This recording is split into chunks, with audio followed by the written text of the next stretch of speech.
Muri iki gihe urwego rw'ubucukuzi bw'amabuye y'agaciro mu Rwanda rwashyizwemo ingufu kugira ngo narwo rugire uruhare rufatika mu guteza imbere ubukungu cyane cyane mu rwego rw'ibyoherezwa mu mahanga. Hagati aho ariko muri rusange mu Rwanda ubucukuzi buracyakorwa hanini ku buryo bworoheje cyane hakoreshejwe ibikoresho biciriritse kandi bukavuna abakozi babukoramo. Muri koperative yacu perimetere zayo zose nuko dufite amasite ane, ni ukuvuga ngo hose ducukura mist ni Koruta Kasegereti.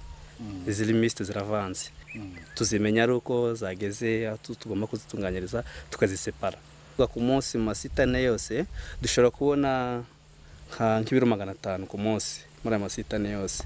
Ariko paraporo anga turi iyi site turimo bayita Kababara, ni ukuvuga nibura tugomba kubonamo nka 150 par jour. Ariko ni ukuvuga ngo twagombye no kubona ibirenze nabyo, ariko tugira ikibazo cy'amazi.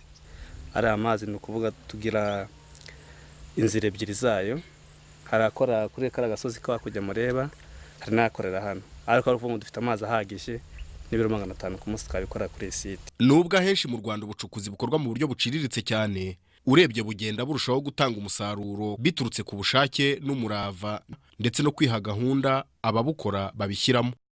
Twasuye stock ya societe Eprocomi Limited icukura Koruta na Gasegereti nayo mu karere ka Gakenke Iruri, dusanga batunganya umusaruro wabo. Eprocomi Limited ni societe icukura amabuye y'agaciro ikanayacuruza ka exporta hanze. Aya mabuye tuyacukura mu birombe bitandukanye, dufite amasite atatu. Ya mbere ni Mpanga, ya kabiri ni Rwesero, ya gatatu ni Musave. Ni ukuvuga ngo aya mabuye turayacukura tukayogereza epfo kuri barage, tukayazana tukayageza no kuri stoke tukayatwika. Amabuye ducukura hano ni Koruta na Kasterite, biba bivanze. Ni ukuvuga ngo tuyagemura avanze, yagera i Kigali bakanyuza muri separatere nibasha kuyatandukanya, Koruta ikayishyira uruhande na Kasterite ikajya ukwayo. Hari abakozi dufite ba permanent bashinzwe kubungabunga umusaruro muri serivisi ya sekirite, dufite abakozi 30. Noneho ku rwego rw'ubucukuzi ababasha gucukura umusaruro bagera ku bakozi 600.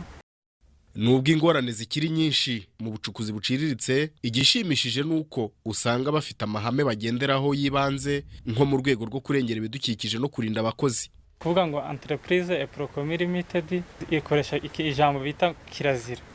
Kirazira kikaziririzwa, ni ukuvuga ngo ntabwo Eprocomi yemerewe gukoresha umwana uri hasi y'imyaka 18. Icyo ni icyambere, nicyo kibanza tugenderaho. Ikindi cya kabiri ni ukuvuga ko nta mukozi wa Eprocomi ugomba kujya mu birombe adafite mutuelle de santé. Icya gatatu ni ukuvuga ko umukozi agomba kujya mu kirombe yambaye ibisabwa, yambaye uniforme, ingofero, casque, butsi, yambaye rineti, yambaye ga mu ntoki. Abakozi bacu bahemberwa kuri sako nk'uko leta iba yarabidusabye, ni ukuvuga ngo imishahara yabo inyura muri sako. Inaha iwacu twarabikemuye, ni ukuvuga ducukura reservoir enye. Iyo amazi tumaze gukoresha kuyungura umucanga, ni ukuvuga ngo reservoir ya mbere hajamwo amazi mabi, harimo n'icyo twakwita ipoto y'umucanga. Noneho hakaba yava mu cyambere akaja mu cya kabiri. Uko agenda yimuka niko agenda aba meza, kugera ku buryo agera mu cyanyuma nuko yakoresha abantu bayakoresha. Noneho akava muri kiriya reservoir cya nyuma agera muri Nyabarongo.